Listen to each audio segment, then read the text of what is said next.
Welcome to Easy Life Voice channel. बिस्मिल्लाहिर्रहमानिर्रहीम। इंसान ज़िंदगी में मायूस हो तो उसे दो नुकसानात का सामना करना पड़ता है।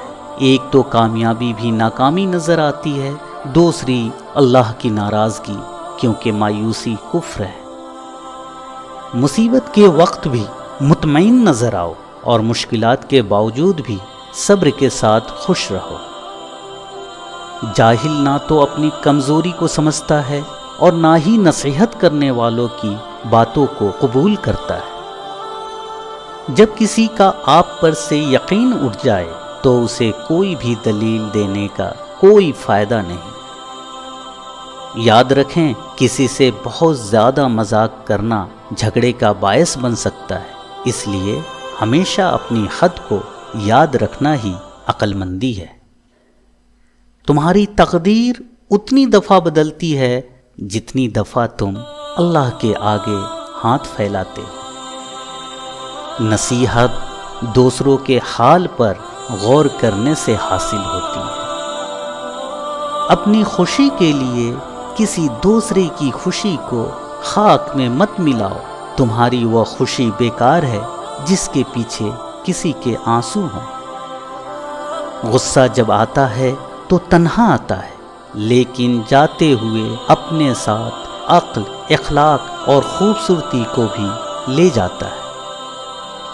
जिंदगी की असल खूबसूरती यह नहीं है कि आप कितने खुश हैं, बल्कि जिंदगी की असल खूबसूरती तो यह है कि दूसरे आपसे कितना खुश हैं। अगर आप रिस्क में तंगी का शिकार हो रहे हैं तो मेरी बात याद रखना, जब रिस्क में कमी वाक़े होने लगे तो कसरत से इस्तग़फ़ार किया करो।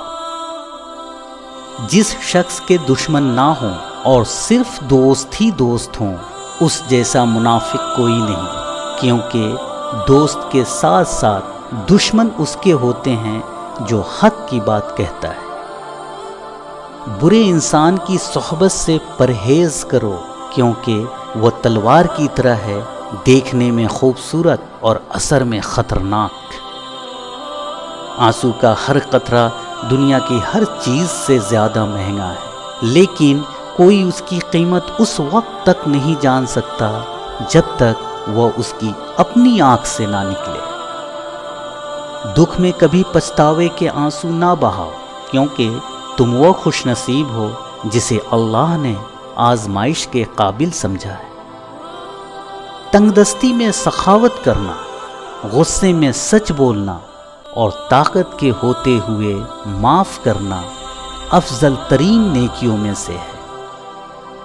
तुम किसी के साथ भलाई करो और तुम्हें उसका बदला बुराई की सूरत में मिले तो समझ लो कि तुम्हारी नेकी कबूल हो गई है। दुनिया की सबसे बड़ी अदालत ज़मीर की अदालत है, जहां नफ्स कितना भी जोर लगा दे, आपसे किया गया जुल्म पोशीदा नहीं रह सकता। जब आंखें नफ्स की पसंदीदा चीज़ें देखने लगें तो दिल अंजाम से अंधा हो जाता है।